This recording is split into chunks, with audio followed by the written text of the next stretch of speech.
பாஜக கூட்டணியில் பாமக இடம்பெறுவதற்கான பேச்சுவார்த்தைகள் நடந்து கொண்டிருக்கின்றன. அன்புமணி கூட விரைவில் டெல்லி சென்று தேசிய தலைமையை சந்திப்பார் என்கின்ற தகவல்களும் வெளியாகியிருக்கின்றன. ஒருவேளை பாஜகவுடன் பாமக கூட்டணி உறுதியானால் எத்தனை தொகுதிகள் அவர்களுக்கு ஒதுக்கப்பட வாய்ப்பு இருக்கிறது ஸ்டாலின்?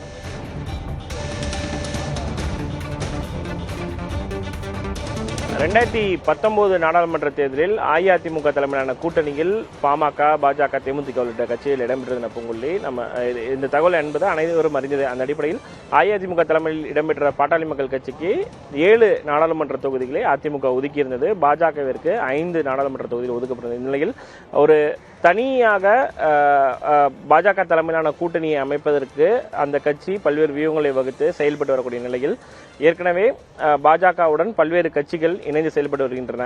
இந்திய ஜனநாயக கட்சி, அதேபோல புதிய நீதி கட்சி, தமிழர் மக்கள் முன்னேற்ற கழகம் உள்ளிட்ட பல்வேறு கட்சிகள் அந்த கூட்டணியில் இடம்பெற்று செயல்பட்டு வருகின்றன. தமிழ் மாநில காங்கிரஸ் உள்ளிட்ட கட்சிகள் ஏற்கனவே தன்னுடைய அந்த கூட்டணி தொடர்பான விஷயங்களில் தங்களுடைய நிலைப்பாட்டை ஏற்கனவே அறிவித்து விட்டார்கள்.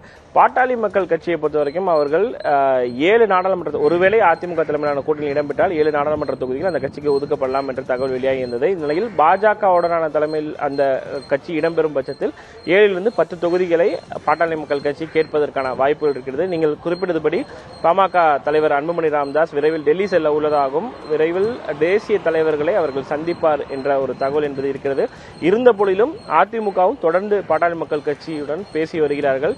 என்ன முடிவை எடுக்கப் போகிறார்கள் என பாமக நிறுவனர் ராமதாஸை பொறுத்த வரைக்கும் அஇஅதிமுக தலைமையிலான கூட்டணியில் இடம்பெற வேண்டும் என்ற தான் விரும்புவதாக அவர் தெளிவாக ஏற்கனவே சொல்லியிருக்கிறார் அதிமுகவுடைய நிர்வாகிகளிடம். ஆனால் பாமக தலைவர் அன்புமணி ராமதாஸ் பாஜக கூட்டணியை விரும்புவதாக சொல்லப்படுகிறது. என்றால் அடுத்து மீண்டும் பாஜக ஆட்சி அமைக்கும் என்று பல்வேறு விதமான கருத்து கணிப்புகள் சொல்லக்கூடிய நிலையில் ஒருவேளை தான் வெற்றி பெறும் பட்சத்தில் மத்திய அமைச்சர் பதவியை கேட்கலாம் என்ற ஒரு எதிர்பார்ப்பில் அன்புமணி ராமதாஸ் இருப்பதாக சொல்லப்படுகிறது. அந்த அடிப்படையில் பாஜக கூட்டணியில் இந்த முறை இடம்பெற வேண்டும் என்று அன்புமணி ராமதாஸ் விரும்புகிறார். ஆனால் பாட்டாளி மக்கள் கட்சியுடைய நிறுவன தலைவர் ராமதாஸை பொறுத்தவரைக்கும் அஇஅதிமுக தலைமையிலான கூட்டணியில் இடம்பெற வேண்டும் என்றால் 2026 சட்டமன்ற தேர்தலில் அந்த கட்சியுடன் கூட்டணி அமைத்தால் மட்டுமே மாநில அளவில் கட்சியை மீண்டும் வலுப்படுத்த முடியும் என்ற நோக்கில் ராமதாஸ் அஇஅதிமுக தலைமையிலான கூட்டணியை விரும்புகிறார்.